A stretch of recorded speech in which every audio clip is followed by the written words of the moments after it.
So once again, just a little sound check. Thumbs up if you can hear fine. Thank you. And yeah, welcome everybody to Sunday Morning Sitting Group. Happy Mother's Day. We all had one, so whether you are one or had one, happy Mother's Day. Whether you're happy to see her today or sad that she's no longer here or relieved that she's nowhere nearby, happy Mother's Day, however it is for you. And probably, you know, the whole range for us here. My name is Trudy, and I'm the founding teacher at InsightLA, and very happy to see all of you. Very happy. And it's sort of my social life. It's Sunday morning sitting group. So I'm really happy to see you all. My inner introvert is not minding staying at home at all, but the other part of me is really happy to have this social life this morning. And so yeah, this morning, you know, I really just wanted to sort of continue in the vein of last week. Last week I spoke about a Zen koan that featured a monk really speaking to himself. And I love this koan because it's about what our practice is. And I'm just reminding you, those of you who were here last week, and letting you know those who weren't before we start our meditation, because I think it's a great thing to practice while we're meditating from time to time, to drop in these questions. And so what he would do is he would ask himself first, you know, like taking the roll call, he'd say, "Are you here?" And then he would answer himself and say, "Yeah, yes, I'm here." And then he would ask himself, "Are you awake?"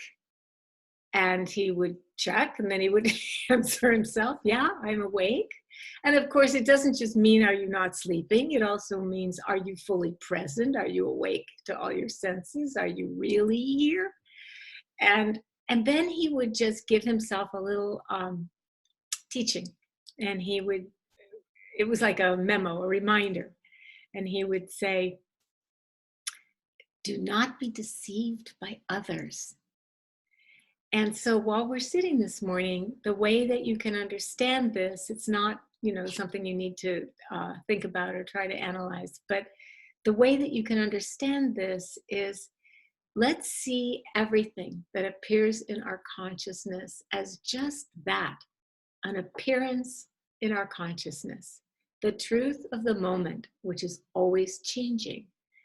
And let's not make it into some real other thing. Let's not thingify it. Let's just let it be an appearance in the stream of consciousness. So for those of you who may be new to InsightLA or to this sitting group, we're going to sit for half an hour. Then we'll have some teaching and some chance for discussion. So please make yourself comfortable. Find your comfortable sitting posture.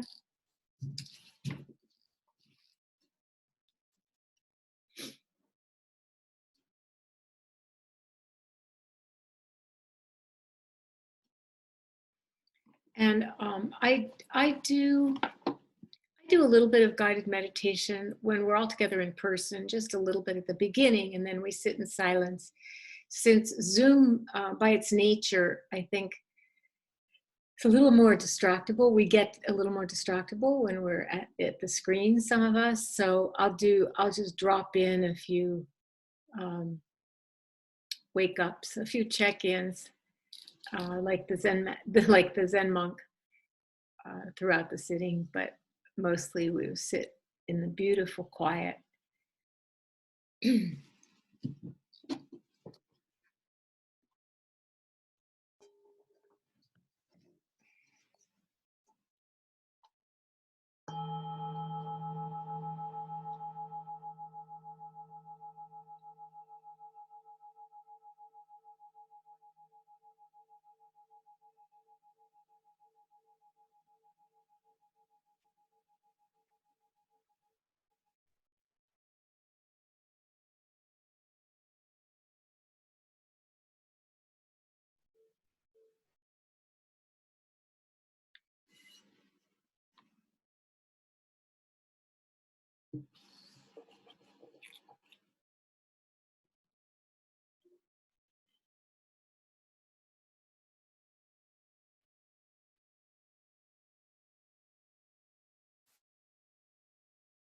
Oh, relaxing back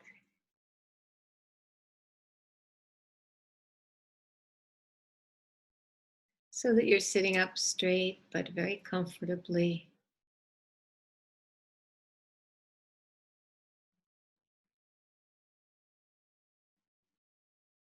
You can take a deep breath or two or three.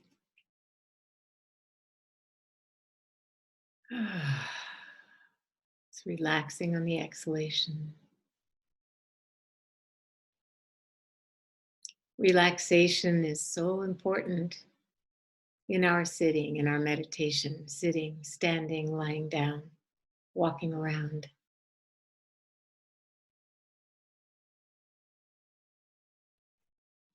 To be able to relax,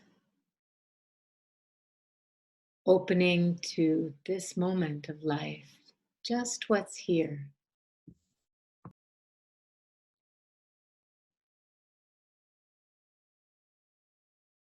This is the doorway to meditation.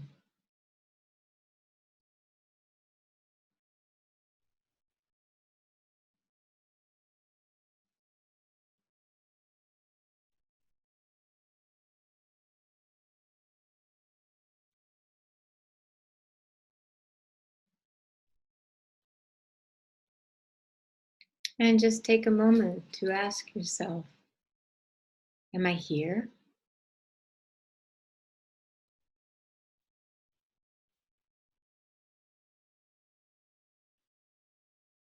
Am I awake?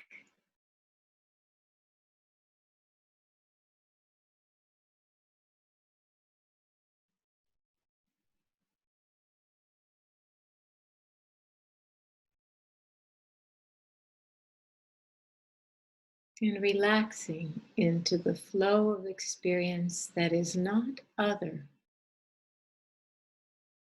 than who we are, moment by moment.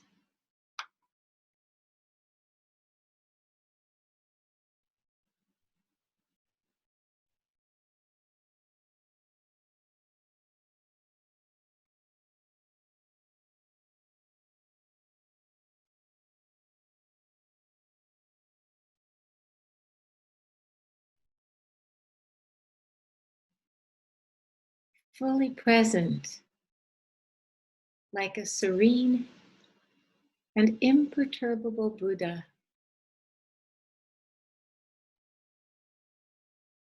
sitting still in the midst of whatever is happening.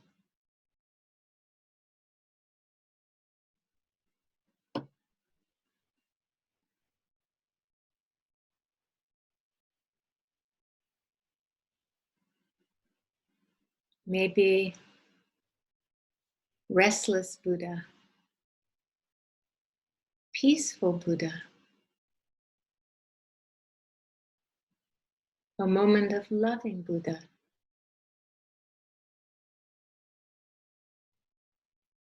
a moment of cranky, grouchy Buddha,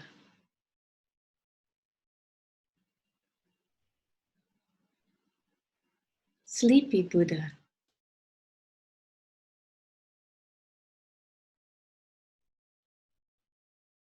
agitated Buddha,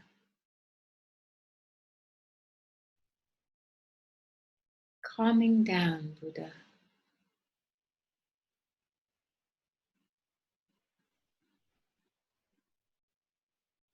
joyful Buddha,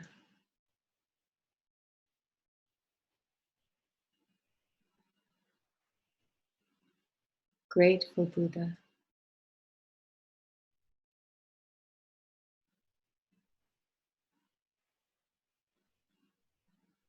Moment by moment, the various Buddhas, the various appearances arise, have their being, and morph into the next one, passing away, reborn as this moment.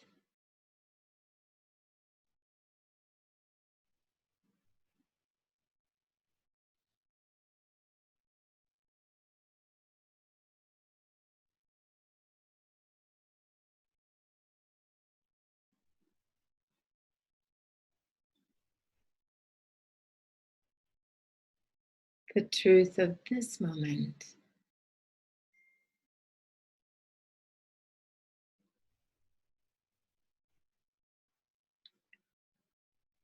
And this one.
And when the mind has wandered away, just gently sit back it's wandered into the past or the future, into thinking about others, to sit back, relax, receive the moment. And this way, you're turning toward whatever is here, whatever is in your heart, just turning gently with your attention.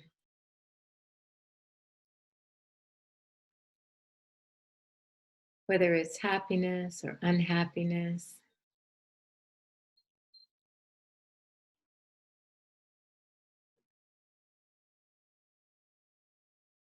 Even if it's some persistent kind of unhappiness, whatever is here, this movement of turning toward, it actually brings us home to our own hearts. So turning toward whatever is appearing in your consciousness, you can offer a little bow, just a mental bow, and welcome the next appearance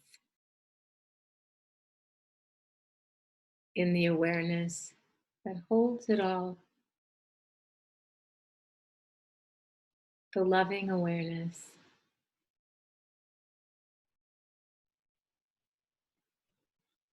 Learning, practicing, embracing, welcoming all experience just as it is.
Turning toward this present moment, our home base.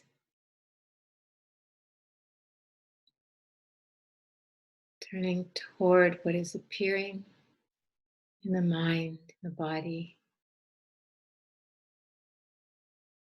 being received by all our senses, opening all the senses,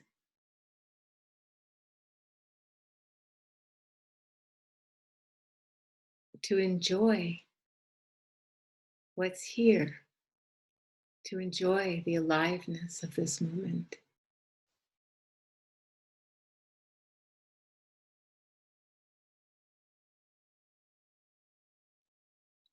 To enjoy all the appearances and disappearances as the landscape of our life.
One Zen master that I respect, a very fierce teacher, very strict person, uh, used to say used to say this great thing. It's great for Mother's Day about meditation. He said meditation is making room. It's making space. It's creating space for what's happening. He just said, um, making room for, he said for another, but what he meant by that was not the others of appearances. He meant for something besides our egoic, our constant comment that just repeats itself, right? It's very repetitious. I don't know about your thoughts, but mine can be very repetitious. I can even catch myself, the mind thinking, um, the same thing over and over, like literally the same phrase or something like that. So he's saying it's making room. It's making room for the next moment. It's making space, just like mothers make space in their bodies. They don't have to do it. They don't have to think about it, but space gets created for a baby to grow. And then we make space in our lives, for the children. And whether you're, an actual biological mom to somebody, or whether you have, mothered, nurtured other beings. I have a friend who's been a single dad for many years of his 5 children, and with also a career. And I would always wish him happy mother, happy mother father, because he's really both. He gets Mother's Day and Father's Day. And if you're a stepmom, that counts. And if you're a stepmom in a family where you don't have your own kids, um, that also still counts, because that can be a difficult role. That can be challenging. And so when we make space, we're bringing our presence to it. We're really letting that be, we're letting that be. It's sort of the opposite of clinging to what appears. Instead of clinging and identifying with something, we're just stepping back. We're just making room for each thing to be what it is. So I want to tell you a story today that leads to another koan that I love. And this is a story. This is a story from the golden age of Zen in Tang Dynasty China, and those dates were approximately, I have it right here, 864 to 949 AD. So this was a long time ago. And once a Zen teacher, I always imagine it could have been my teacher, Maureen Stewart Roshi, was teaching the art of gardening to the Empress of Japan, to the Queen. And after 3 years of teaching, the master said, okay, I'm going to come see your garden, and that'll be like your final exam of what you've learned during these 3 years. So you can imagine, knowing that this teacher was coming, the Queen, the Empress, decided to make the garden as perfect as possible. So in this story, she has prepared the garden. She's waiting for the great day, rejoicing that this day has come. And in order to prepare the garden, she had called in like 1,000 gardeners. And I had never been to Japan until, I think it was about 2 years ago. Jack and I were in Kyoto, and I had the opportunity to visit these Zen temples with their exquisite gardens. And it's really, if we ever get to travel again and you have the chance to do that, it was I had my whole life had wanted to see those gardens, and felt very blessed to see them. So everything is attended to in just the tiniest detail, and it's just beautiful. So she had employed, 1,000 gardeners, and day and night, and just because, tomorrow morning she would be there, the master gardener. So everything was cleaned, everything was exactly right, and there was no mistake and no little error anywhere. And so the master gardener. She arrives, and the Empress is so happy because she knows that every single thing that she had been taught was fulfilled. Everything was taken into account, and it would be impossible to find any mistake. So she felt very confident, but as her teacher looked at the garden, her face got kind of serious. And and that wasn't natural for her face. She was usually pretty smiley. And then she started to look sad. And the queen got more and more anxious and actually started feeling really nervous and shaking a little bit inside. You know, was she going to fail? What had she done wrong? How had things gone astray? And because the silence of her teacher was just becoming too heavy to bear. And finally, she asked, you know, what's the matter? I've never seen you so serious like this. I thought you'd be so immensely happy to see that your student had worked so hard. And then the teacher said, you know, everything is right, but where are the golden leaves? This was fall. The setting is, it's autumn. I don't see any dead leaves or even yellow leaves fluttering on the trees in the wind. And without that, your garden looks kind of dead. There's not any, there's no movement or aliveness in it. And it looks kind of artificial. Now, the queen had had all the dead leaves removed, not only from the ground, but from all the plants and the trees around the garden, you know, so that they wouldn't mar the beauty of everything. And she had never thought about the fact that dying and death is part of life and what brings that sense of aliveness. And she just hadn't thought about the way that they're complementary in that way and part of each other. And yes, certainly her teacher was right. The garden was beautiful and perfect, but it looked like a painting. It didn't look like a living garden.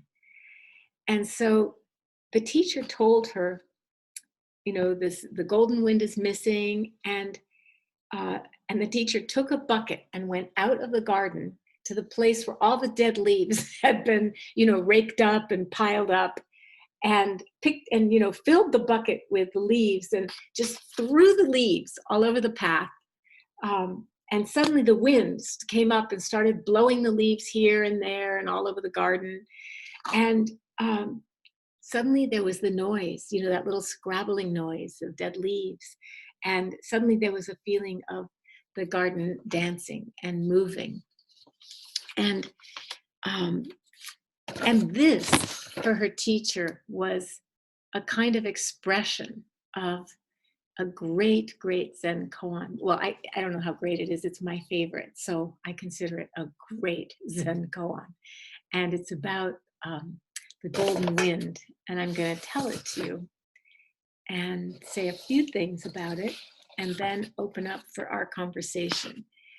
And so in this koan, the Zen master, actually a Japanese Zen master named Unmun, Umon, I think in Japanese, Yunmen in Chinese, and Unmun in Korean Zen, asks, let's see, wait, to get the sequence right. If I don't read a story, I'll get it out of order.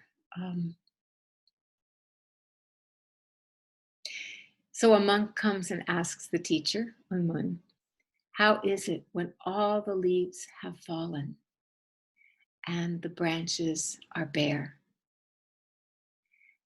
And Unmun answers, body exposed to the golden wind. That's the whole exchange. Of course, there's more stuff that follows, but that's the exchange that holds the essence, the heart of this teaching. And you know, if we were a Zen center and you were Zen students, you would sit with this koan. You know, what is the golden wind? What does it mean? What is this about? What is it pointing to in my practice? How is it relevant to my life? These are the questions that you would be bringing, not thinking about, but you would be bringing these questions to fuel your inquiry. You're looking into it. What is this? And of course, what is this and what am I as I contemplate this? But since we're not a Zen center and you're not Zen students, I'm going to unpack it for you, which is a complete no-no in that tradition, but teachers do in their talks. I love this koan because it's asking when everything else is stripped away from us, when we are in a period of loss, or when we have simply let it all fall away in our meditation practice, in our life. How is it when all the leaves have fallen and the branches are bare? So, what is it like when all of the concepts that we have about everything in our minds, all our biases, all of our thoughts and ideas and opinions and emotional reactions and psychological problems and attachments and expectations and, birth and death and old age, sickness, all of these ideas about the lifespan and who our identity, what is it like when we've let that go? Even momentarily, when we've let that go, what is it like? And it's actually a very open, very undefended, and very vulnerable position. It's, when I lived in New England, I would talk about it. We have to take down the storm windows. And then we even have to take off the screens, and just let that fresh air in. But what is it like? Then we're vulnerable. We could get a mosquito bite. We're vulnerable. And we're quite exposed. Now, usually when we find ourselves quite exposed in this way, what do? We run for cover in our concepts and our ideas about things. Quick, let me have some ideas. But what is it we bring with us at the moment of birth? And what is it we take with us at the moment of death? And what is this golden wind? What is it? And I think that, it could be when the windows are open, and it could be, I said a mosquito bite, it could be the chilly wind. It could be just letting ourselves shiver and feel the chilliness. I don't know what it's like in LA today, but I'm up in San Rafael at Jack's, and it's really chilly. It's windy and chilly. You can feel, if I were to go outside naked, which I won't because there's a lot of houses here. In fact, our house, it's like sort of adjoining another house and not separate. So I won't go outside naked, but if I did, I would feel it. My body would be exposed. And it's not just that I would be shivering, which I would. It's that I would feel what it's like, that raw, immediate, direct experience without clothes and without, what is it like?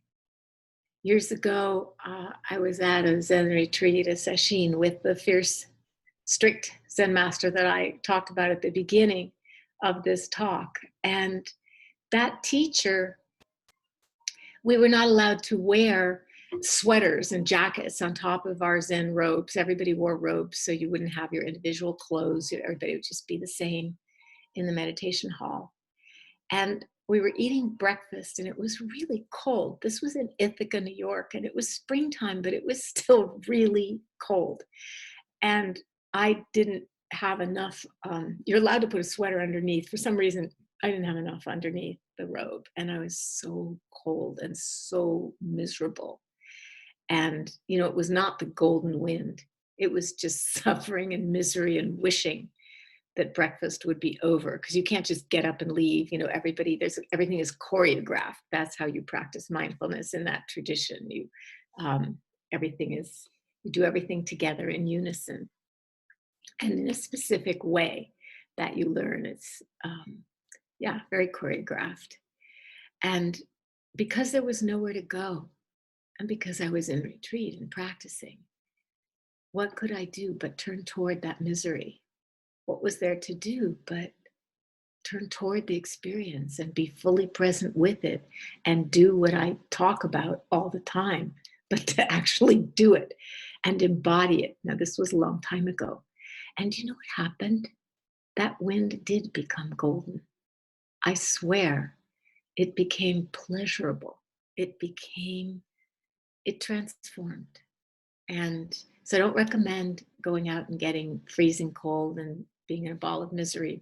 But it showed me, it gave me a lot of confidence on this path because it showed me that indeed, when we turn toward that which is difficult, or we turn toward that which is uncomfortable, we turn toward that which is painful, sometimes it just feels more comfortable. More painful or more uncomfortable. But sometimes we discover what's actually the truest about all experience, the beauty and the magic of transformation, that this can happen. And you've all experienced it, I know, at different moments in your meditation when all the leaves, the thinking, the comments, and all of that just drops away and it kind of floats away. And we become an observer of it. That's when it can float away, when we become the observer. And in those moments, it's like the tree exposed to the moon, right? Exposed to the sun, to the light, to the breeze, to the wind, to the rain, to all of it. And that kind of exposure to all life is like, we could say an exposure to God, an exposure to Buddha, an exposure to the beauty and aliveness of life itself and the experience of being alive. And that brings joy, even just a trace of joy when it may be a time of sorrow, when the leaves that have fallen, sometimes it's loss. But even in the heart of loss, we can find some joy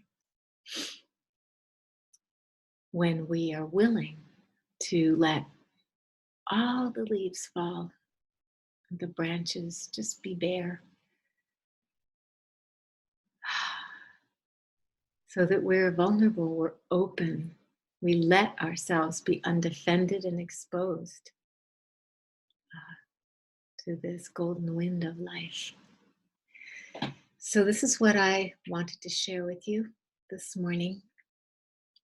And my love for this koan, my love for all mothers, my love for this life and for our practice of learning more and more how not just to be with it, but to be it, to actually embody it, experience it, the it being whatever is true in this moment. And when we talk about truth, we're not looking for one truth, capital T. We're talking about the changing, ever-changing, kaleidoscopic truth of moments of our life.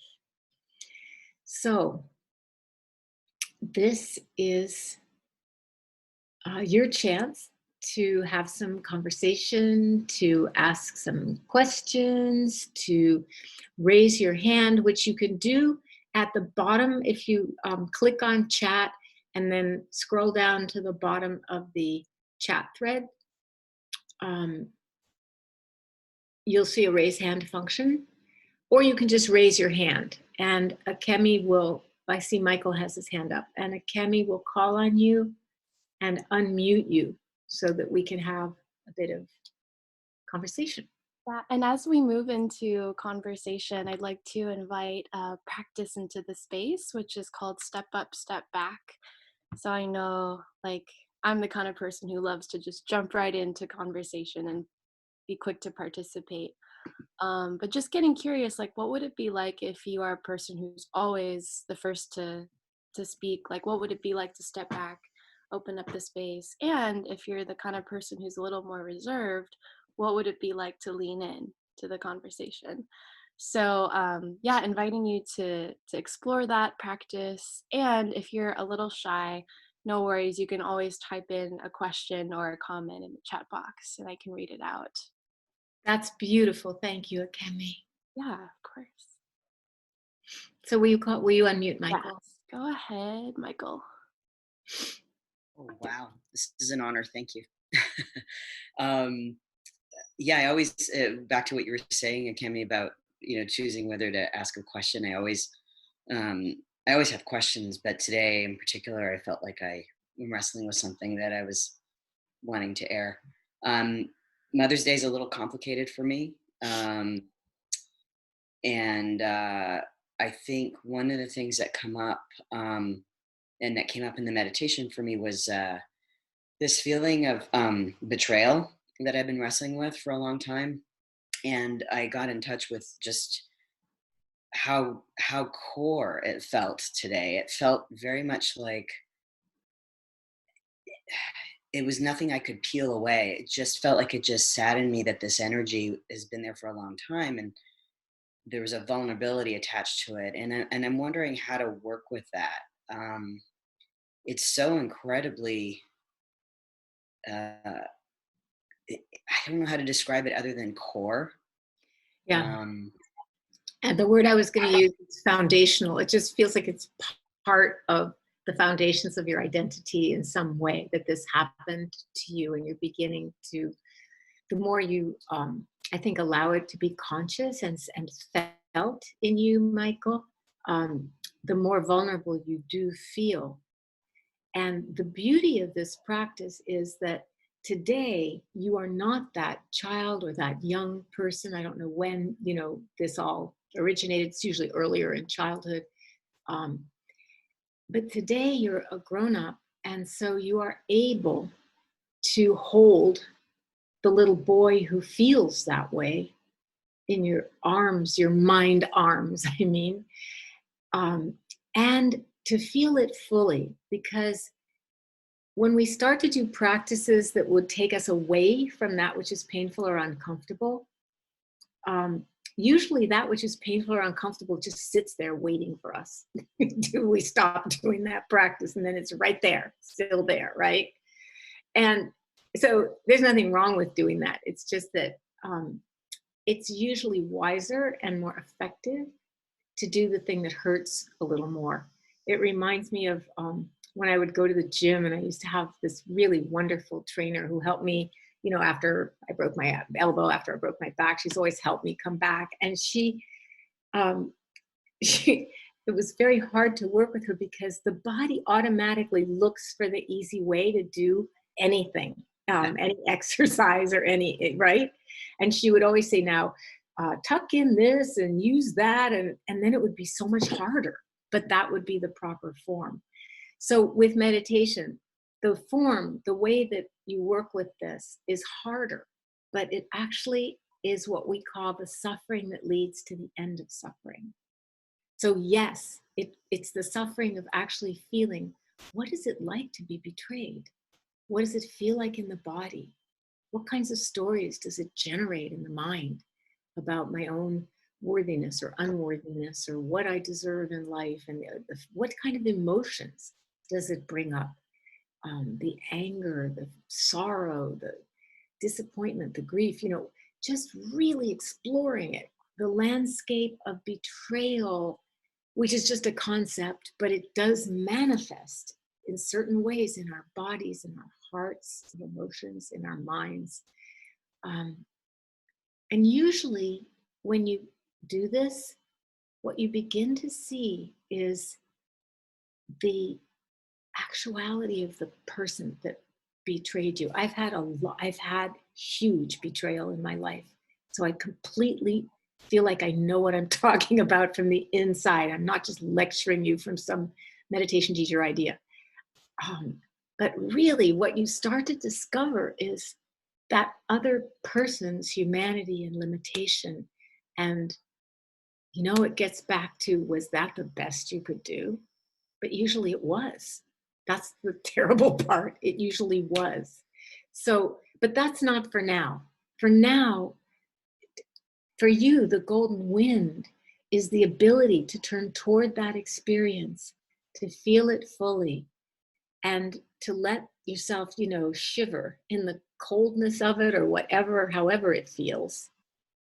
And if you have difficulty doing that, come back next week and I'll work with you specifically. We'll do the practice together. And then the last thing is if that starts to feel just terrible, you can step back from that and just do some metta for the little boy. Just visualize him, tell him what he needed to hear, but his parents weren't able to say, stuff like that. Just love him up a little. How does that land in you? Really, really helpful. You've given me like 3 or 4 different ways to work with it over, the, Okay. The one of the thoughts that came up, and this is not the first time it came up, was that yes, there's the part of me that's really hurt, but there's also this other feeling of incredible helplessness. Like the wise child somehow knew that she was so miserable that she would behave so badly, and the helplessness and the powerlessness of being enough to fix that, of not being enough to fix that. No, That because there, you were too little. You or were even too little. any age, I don't know how you fix that. I mean, but that there's a feeling of I don't know what, there's a distraught energy to this of someone that is just inconsolable. Can you imagine how overwhelmingly painful that is for a child to feel? It's hard enough for an adult to feel inconsolable. Yeah. But to feel that the person you love the most in this life, that you're helpless in the face of their misery, really, is very, very painful. But as you say, that was the wise child that could see that. Children are very wise. Mm-hmm. Yeah. They see. Yeah, thank you. Thank you. Rona. Ronak? Sorry if I'm not pronouncing your name right. It's Rona, I think. If it's who I think it is, we'll see when you unmute her or him. If it's a him, then it's Ronak. Go ahead. You're unmuted. Yeah, hey, Trudy. It's It's Rona. Rona. Hi. Hi. And thanks, Akemi. I'm kind of camera shy, so this is me like stepping up, But Trudy, I had a question about like the mind, like oscillating between pleasure and pain. Like, when you feel the grief of like the world or like people in your life suffering, and you kind of like allow yourself to like feel that pain, but when it gets too much and the mind then like oscillates to like pleasure to like balance it out or just get by. So like, because the emotions are just sometimes so strong and heightened, how do you deal with that where you're trying to like get equanimity, but like the meditation sessions are just so, not in the body because you're just caught up, and like it's hard to like step out and just like breathe sometimes, like just be. It's so hard to be, and you're just caught in these cycles of like high low, and Well, I think that this is where this is a great question, Rona, because this is where we all get confused sometimes that being means being peaceful or being serene or being centered or being fully present and mindful. But being also means being high, being low, being everything in between.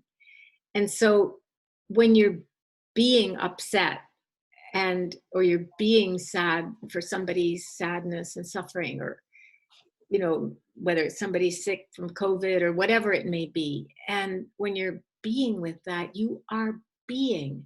And the only problem is you think you should be being somewhere else or some other way, because actually that is your moment of being. And when I talk about a moment of truth, I'm not talking about some beautiful, exalted, golden, beautiful, magical truth. I'm really talking about being miserable when we're miserable, being cold when we're cold, being hot when we're hot. This may not be very inspiring, because we always want to escape and transcend and get to some, beautiful dimension where we don't have to feel all that. But the practice that I know, the way out is through. We need to go through it, whether we feel like we're freezing to death or burning up or,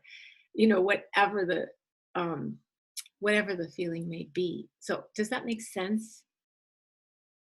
And so if there's a point where I'm like, you know what, I just too much grief, too much pain, like I've reached my threshold for the day. I need something to like balance it out. And then my mind goes into some fantastical future of like whatever, pleasure, or like a really good visualization or some place where I'm like, oh, this feels really happy. And that's just part of the experience right now. And we just embrace it. Yeah. And also I do feel that it's wise, especially when there's some trauma of some kind, it's wise to step back when you start to feel overwhelmed. It's really wise. And then you can do something more pleasurable to balance. But that's not the same thing as just trying to escape the feeling. You're being wise. You're looking at how can you be more balanced and not get lost in the suffering. How can you keep your balance? That's different from trying to escape. And then you can do some loving kindness practice. You can get up and go for a walk outside. Find a tree, lean against it. Do you know what I mean? You can do something that definitely helps restore your heart. Yeah, I've been doing walks more and more, and I find them to be helpful. For sure. Yeah. And you can do mindful walking too. You can walk around and be quite aware of what you're seeing and hearing and smelling and sensing. It's, it can be quite a sensuous practice. Great. Thank you. Thank you. Go ahead, Gabby. Okay. Hi, good morning. Good morning, Gabby. I was hoping other people raised their hand before me. But I wasn't here last week, so I missed the talk, but I'm glad I'm here today. And, thank you for the story about the garden. And my garden today was full of cleaning the house, going to see my mother, going to see Mother Nature. I was that Buddha that you mentioned in your phrases early, restless, calm. I was very much everything. And I guess because of that pressure, like today's Mother Day, like you have to see your mom today, and I really don't want to because of that distancing, and it's not gonna be the same, right? Like I'm not gonna be able to hug her and beat her. Like I have to be at a distance because she's in a place where my sisters and my nieces all share this location. I'm the only one that's not there. And I just don't feel like it's necessary. And I'm thinking to myself, every day is Mother Day, every day is Earth Day, every day is, it doesn't have to be like one day of the year. Does your mother have access to internet? Yeah, we talk every day. Okay, because I would say you could Zoom with her. Yeah, and we do that. We do that, and she kind of like made it seem like she would like me to be there at 5:00. But she knows me. She knows ultimately it'll be kind of like my choice. And I tend to celebrate both mother, like my mother's spirit with being with nature, just take a long walk, which I feel like I need these days. Being inside is too much. And then maybe I'll see how it goes as my day progresses. Yeah, good. But I was feeling definitely overwhelmed in the beginning of the practice. And at one point I was just stop, think nothing, just do nothing, just sit here and do nothing. Think, just breathe. And was very soothing. When I get deep into just breathing, and then this purple and yellow light starts showing up like showers of like light. And I like that feeling because it just makes everything else go away. Like disappear. So what you're describing, Gabby, is actually when people start seeing lights or feeling certain different kinds of sensations, like maybe very light and floaty or very heavy and dense, or just different kinds of phenomena like that, when that's usually a sign of practice. It means that actually you're settling in and beginning to develop some concentration. So there's nothing to, be worried about or anything. That's a good thing in your practice. So thank you. Yeah, thank you for the practice today, because Yeah. in the morning I got up like there was a lot to do today. And I just needed to steady. Good for you. Thank you. Thank you. Thanks, Gabby.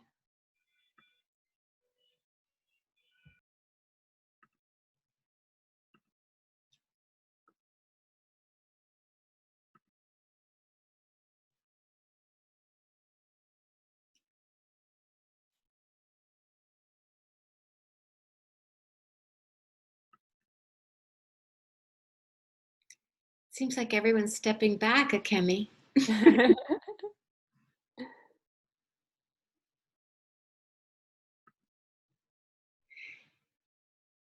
It doesn't have to be a question. It could be just something that you want to share from your practice, or something that you've been reflecting about. Can you unmute Chris? Yep. Hi, good morning. Thanks so much for your talk today. It resonated with me so deeply. I saw you on 10% happiness, 10% happier a couple of weeks ago. Oh, And great. had never seen you or heard of you before, although I had heard of InsightLA, and I had been kind of following your husband's teachings since last year. I didn't know that you were his wife. I was just so floored by your calmness and your peace and your sincerity and this vulnerability that came across. It was just amazing. So I followed you to InsightLA, and I found out about last Sunday's class, and I took it. And it just opened me up to this in such a new way. And I've been trying over the last year with guided meditations from a lot of different teachers. And last week was just so amazing. Your gentleness and your kindness exposed this practice to me in a different kind of a way that I needed so very much. And I've been an artist my whole life, and I feel very, very sensitive to everything all the time, like hypersensitive to everything, to people, to business, to relationships. And I had the good fortune of spending a week with a bunch of Tibetan Buddhist monks in Aspen a couple of years ago. And I wasn't practicing at all. I just happened to spend a week with them at this house. And a lot of what they said rang true, but not like it does hearing you reiterate it. So if you're present, if you're in the moment, if you're feeling everything, and you're able to really identify the child in people, and the lights are brighter and the music's more beautiful, and you create this vulnerable space to live in, how then do you reconcile that with the fact that that's not the way the rest of the world is operating? And you expose yourself so heavily, and I'm an artist, so that's what I do. I find that sometimes it just can lead to a lot of hurt and pain. So what's the antidote to that? And I'll just drop off there and let you answer. Thank you so much, too. Well, first of all, thank you for your kind words. And you said something that just makes me so happy when you said, I had heard of InsightLA, but I never heard of you. And that was my dream, actually, for InsightLA, that it not be about me, that it be a collective. And so that makes me really happy. You made my Mother's Day. Thank you. And it's only still, 12, 17. So thank you. But your question is, there's two answers. The first one is very simple, which is those are really meditation instructions. So just hold them as meditation instructions. But then the second question I would ask you, how do you even be an artist when the rest of the world doesn't function that way? How do you do that? It's really challenging. It's really hard to be as open as you need to be to tap into the emotions of all the artists that I work with. And I'm about to start scoring this documentary about toxic waste in Ghana, to be able to open myself up that emotionally, and then to be able to take a phone call in that headspace is really challenging. To be out at the grocery store and in traffic, and to maintain that presence and that kind of vulnerability, yet have to deal in a world where everyone else isn't dealing with it that way. Yeah, no, they're not. Most people are not. Most people actually don't even know how to watch their own minds, and they're not, you know, they don't even know that they don't have to believe all their thoughts or things like that. So, you know, I would say that when it comes, first of all, I would teach you something that I had to learn when I moved to LA almost 20 years ago, 18 years ago, which was my sister taught me, you have to bunch your errands. Now, this is going to come back to you, don't worry. You have to bunch your errands, and because everything's very spread out in Los Angeles. And I was getting frustrated because I would try to like go to the cleaners and get the car washed and it would be suddenly the whole day. And in Boston, I could do all that, you know, in a couple hours. She said, you have to bunch your errands and do the things that are near each other geographically and plan that way. And then for you, I would say you need to bunch your business, grocery store, traffic, phone calls, you know, bunch them into one part of the day. And that part of the day, your practice of being present might consist only of, for example, listening to the tone of your voice when you speak, just hearing your own voice when you speak. You're not trying to track everything and be open with all of your senses and a completely undefended heart. No. In those moments, you're actually being more simply mindful, if that makes sense. And you allow yourself to, not to shut down completely, you don't need to, but you allow yourself some protection, whatever form that would take for you. And so it's like it's like an activity of self-compassion at that point, of self-care, because you are sensitive. You don't have to learn how to be sensitive. You know, some people come to this practice, they don't know how to be sensitive yet. They're just trying to learn that. You might come to this practice and actually begin to learn how to protect yourself in different ways, how to be offering some loving kindness to yourself when you're out and about, instead of just like opening to everything, right? So Right. that's something that you'll learn. You know, you're new at this pretty much, and you'll learn. And it's so fun to be a beginner and to learn these things. It really is. I agree.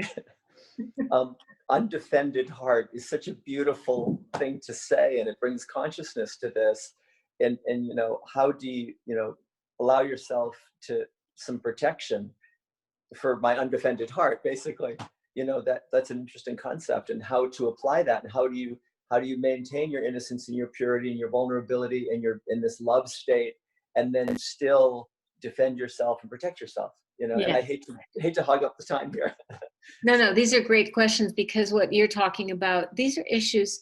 This is why I love to encourage people to speak about their practice, because invariably there are others who are, in fact, somebody, I don't have time to read the chat while I'm teaching, but I can see that somebody already responded to you in the chat. And, you know, you're touching other people's issues and their hearts. And so thank you very much. Okay. Thank you, Judy. Yeah, Chris, that resonates so deeply with me. And I think for myself, it's a practice of, you know, the like opening and the closing. And it's kind of a dance, and getting really aware of like, what is it like to open now, to close a little bit, and to kind of like ride that edge. So thank you. Thank you. Eva. Try to unmute. Okay, there you go. Well, thank you everyone for the questions. You know, so many of the things said really resonated me too. And that kind of, you know, opened myself up to the, you know, asking the question too. And truly, I really love the golden wind metaphor, the Zen corn. It's totally opposite of kind of the imagery that I had, how my mind used to be, like clinging to everything. There was no space, trying to be like a tight rope everything. And like, I know. Yeah, it used to feel like, for me, like I'm pushing a wheelbarrow on a really, really tight, unpaved path, the rocky path. And then, when the wheelbarrow is empty, it's easy to push and it's okay. But then for my wheelbarrow, I had a lot of frogs piled up on top of each other, and then just, looking at me and What an image. all the time. And then I'm trying to push this wheelbarrow and trying not to tip and not have all the frogs spill over. All the while, I'm trying to see if anyone can see my, full of wheelbarrow. I'm trying to go my way, but then it like a, shameful feeling. Like I have no idea how I got all these frogs on my wheelbarrow and trying to push and trying to not tip over. And it's easier if I drop this wheelbarrow and then just go on my own path, and then feel the golden wind, enjoy the landscape in the garden. But I'm so holding on to this frogs and my wheelbarrow and trying to push. And when I started to sit in the meditation, I started to square off with, frogs one by one, and then trying to let them all go. And I feel it's much lighter. I wouldn't say that I am comfortable feeling the golden wind. Yeah, it's like you said, very vulnerable feeling. I think that at times I can feel really, comfortable with it and just enjoying the breeze and the space Beautiful. that I got now. Yeah. Then, Beautiful. And don't you start to see, oh, I'm sorry, go ahead. Oh, sorry. As I gotten used to it, I started to, at the same time, feel like, what do you do with this a little bit of an empty feeling? I feel comfortable sitting and, have the space, and I started to enjoy it. But then this feeling creeps in. What do I do with this space now? Even sometimes it feels like a little bit, I wouldn't say it's a vulnerability. It feels more like emptiness to me. Like, how, now what? What do I do with this space that I have now?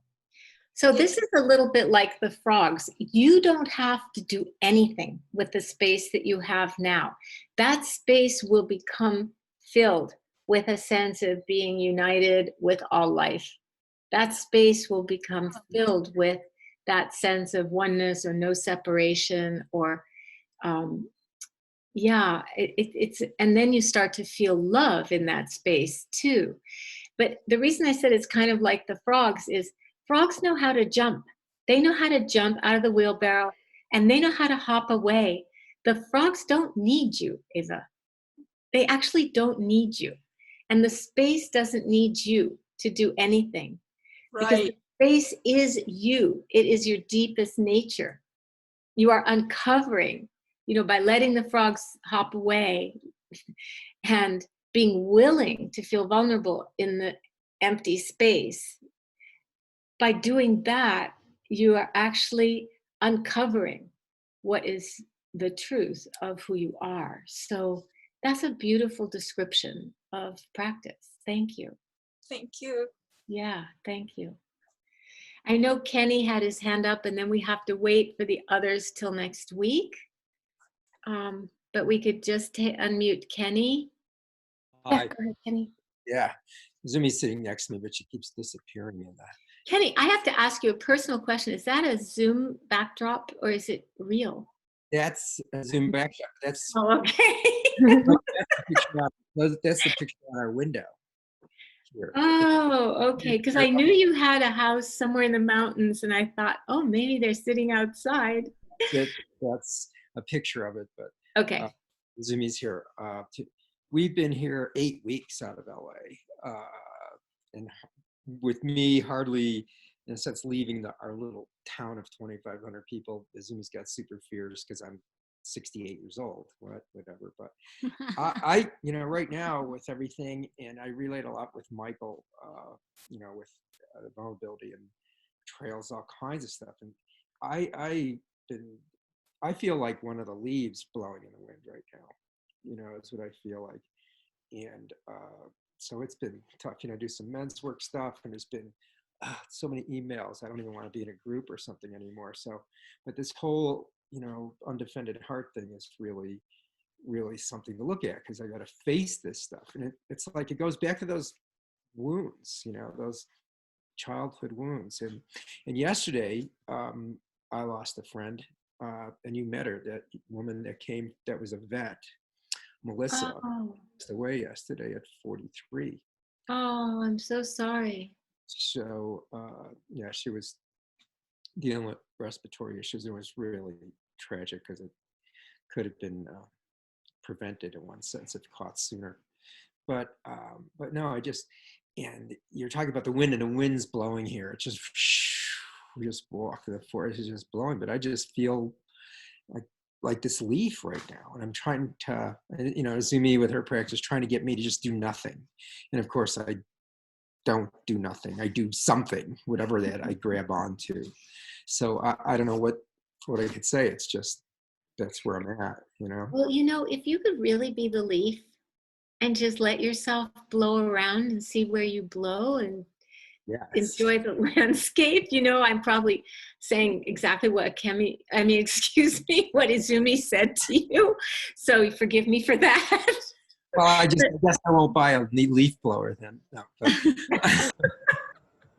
No, not the leaf blower.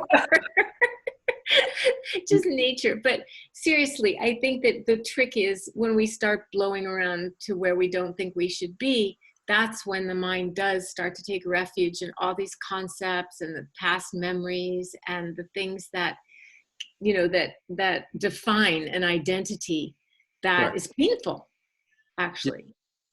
You know, really, really painful. And you're grieving. You lost a friend. And so that grief can blow you around for sure. And it can blow you into lots of different territories. What if only, and what if, and shouldn't have to die. You know, it can just blow you into regret. It can blow you into guilt. It can blow you into anger. You know, it can really blow you into a lot of places. And I think it's helpful to be able to say, this is the nature of grief. You know, this is what it's like to be grieving a friend. And one loss always brings up the others. It's just, seems to be the way it is. You know, I've been waking up most nights at 4 in the morning. And you feel blown around like a leaf. Probably. But there's nothing wrong. It's just natural because of grief. Now, I think you might have frozen, but I don't know if you you're frozen, so you can hear me? Yeah, now I'm unfrozen. Okay. But also, as long as you can hear me. Yeah. Also, she had asked me several months ago and put in writing that I would help with her burial and all the contacts. So I'm working with her daughter, who's only like 21 years old, to do that. But it's more than that. It's like, I don't want things to go back to the way they were 100%. I think things are turning beautiful out there, you know, and so, but I don't know what's next. None of us do. None of us do. And that creates a lot of fear and uncertainty and restlessness and agitation. But it also creates a lot of room. It's making room for some kind of new life. And we can emerge stronger than we were before we went in, just like if we'd had a retreat, because we've been working with the stuff of remembering that we want a different life. So thank you. Really, thank you. And if people, I see that Maxine has had her hand up. If you don't mind taking a few more minutes just to hear Maxine, and then we'll say goodbye. Yeah, go ahead, Maxine. All right. Thank you. I don't want to just,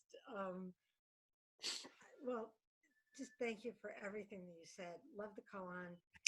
And I have a little story about session on that, but I wanted to share what I've been doing in my practice, and because you talked about the vulnerability of it too. And sometimes when I get, most of the time when I get thoughts, I don't know what to do with them. Like I know I'm not supposed to have this. Oh my God, go away, go away. You know. And Maxine, can you get a little closer to the microphone? Oh, I didn't put my mic in. Just get a little closer. Yeah, that's better. Thank you. My face may look weird, but sorry about that. No, no, you look very lovely. You've got thank lipstick and your hair is all pretty. You look perfect. Okay. Okay, that's all I wanted But to you're hear. frozen now. And I don't know. Hold on. This might be, maybe it's me. Hang on. No, it's not you. I've got to get my mic. Maybe I wasn't supposed to. Sometimes my mic doesn't work and sometimes it does. If I talk really loud, can you hear me? Yeah, I can hear you, but I think Trudy's frozen now. Is it me who's freezing or? Oh, wait, you're good now. It's all right. Can you hear me now? On my end or Maxine's? I can hear both of you now. Yes. Okay. I'll try to talk loud. I'm sorry. I just want to share something that I learned. I can hear you. Okay, great. Thank you. Something that I learned long time ago when I went on a retreat with Thich Nhat Hanh. And I've been using it a lot lately because I've had to sit with some discomfort, especially in the beginning, I wasn't feeling lonely. I have my cushion, I got enough, I got people. And just recently, the loneliness, and I've had to say, mindfulness meet loneliness, loneliness meet mindfulness. And that helps me so much to. That's great. That's great. It melts the judgment, because when did loneliness get to be a judgment? But I shouldn't feel lonely, right? Or I should feel more lonely, or whatever, the should part of it. And it has helped me so much. And it's the last thing I want to do because I really want to run from it. On the other hand, I've had enough practice to know that deep moment of I can't think of another word besides pain and vulnerability is washed away as soon as I acknowledge it, or it softens. Beautiful. And it has, and the walking and the mindfulness walking, you know, left, right, left, whatever it is, just melts it. And I was so appreciative that you used the word concentration in our practice. And then I'll share a funny story about session at another time. But thank you. Okay. Thank you, Maxine. What a perfect way to end. Really, thank you. So let's just sit for a moment. It'll be a brief sit, I promise.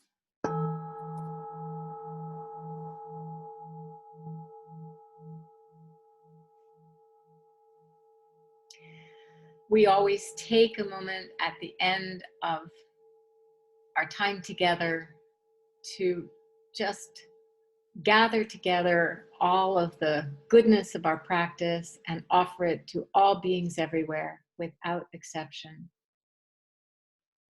May we and all beings navigate this time with as much peace and wellness as possible.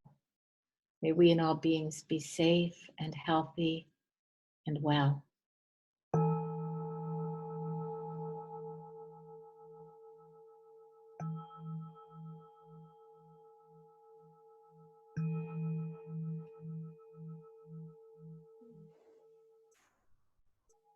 Thank you. And before, I know some people have had to go, but before I remind everybody that I'm teaching the only retreat that I will be teaching this year. It's a week, and you can register at Spirit Rock, and Akemi will post the link, or you can find it on the website. It's fine too.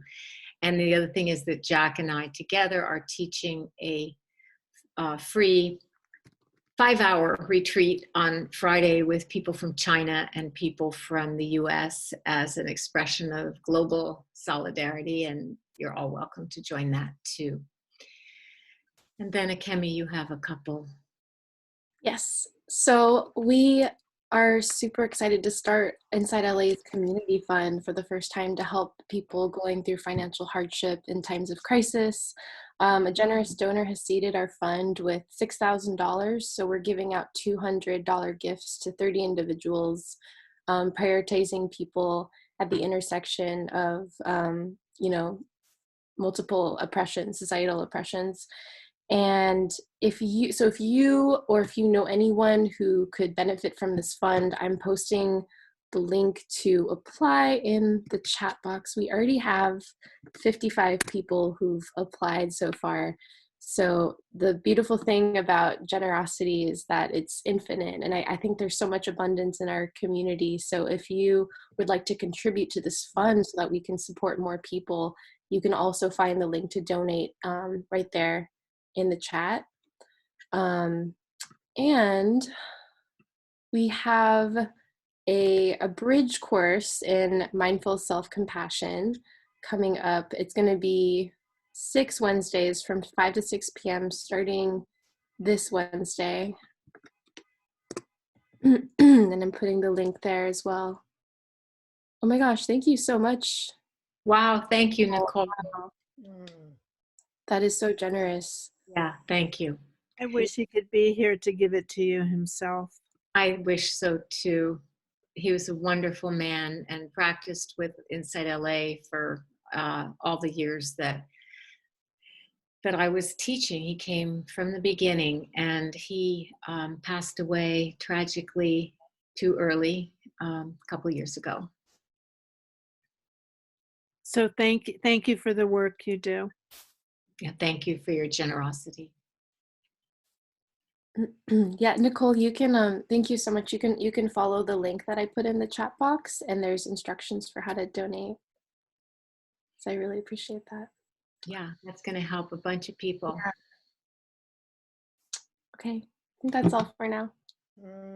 Thank you, everybody. Have a wonderful day. Happy Mother's Day. Thank you. Thank you. Everybody. Mother's Day. Happy Mother's Day. Happy Mother's Day, Trudy. Mother's Nature Day. Happy Mother's Day. Happy day. Thank you, Trudy. Thank you. Okay, thank you, Trudy. Stay safe. Bye. Bye. Hi, Abby. Hi. Thank you too. I'll show our animals. She's very good. Cute. Now they know you. What's it? Hi, Sumi and Kenny. Hi. Whatever. Hi, It's gonna be a- Class. And Kenny, I'm trying to follow the link and it's not going anywhere. Okay, can you put your email in the chat box? I'll follow up with you. Perfect. Thank you. Oh no. So Trudy are back.